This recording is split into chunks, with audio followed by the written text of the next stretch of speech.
好来，乡亲啊，继续来看是这个美国众议院的军事委员会议员罗斯杰来表示，伊讲阿强啊，恐惊会伫个2022年，也就是冬季奥运过了后，来增加着侵犯台湾的力头，而且正式摕下台湾。不过，美国的前国务卿季辛吉伊的看法无同，伊讲中国伫个未来的10年内，袂用武力来入侵着台湾，但是绝对有可能会来削弱台湾的地位。面对着美国两大重量级的人物，看法大无同。外交部长吴钊燮讲，这个中国侵犯台湾的危机确实是存在，也毋过不管会伫啥物时阵来发生，咱拢会做好准备。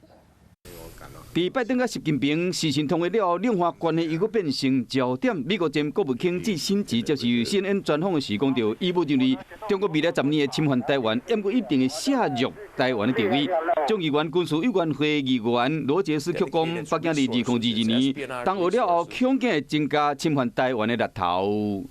但是有关于中国对台湾的这个军事威胁，是实际上存在的，我们要预防3年后、5年之后有可能会有进一步的危机，甚至是只要危机存在，我们台湾就必须要做好准备。外交部证实讲，台海危机确实存在，也毋过外交上咱国嘛有突破。伫立陶宛设立的头一个台湾办事处，和中国对立陶宛真不满。立陶宛的总理就讲，希望加强甲台湾的合作，也毋过袂违反一中的原则。在中国压力之下，台湾敢好多个继续出卡手。对于立陶宛跟台湾能够建立这种代表处的关系，他们都非常的感动。我相信立陶宛一定是扛得住。接下来的外交的突破跟进展还有什么样的可能性？我们该做的部分，我们都会继续来做了。在中国持续外交打压、战机威胁之下，台湾依然要坚定在国际上行出家己的路。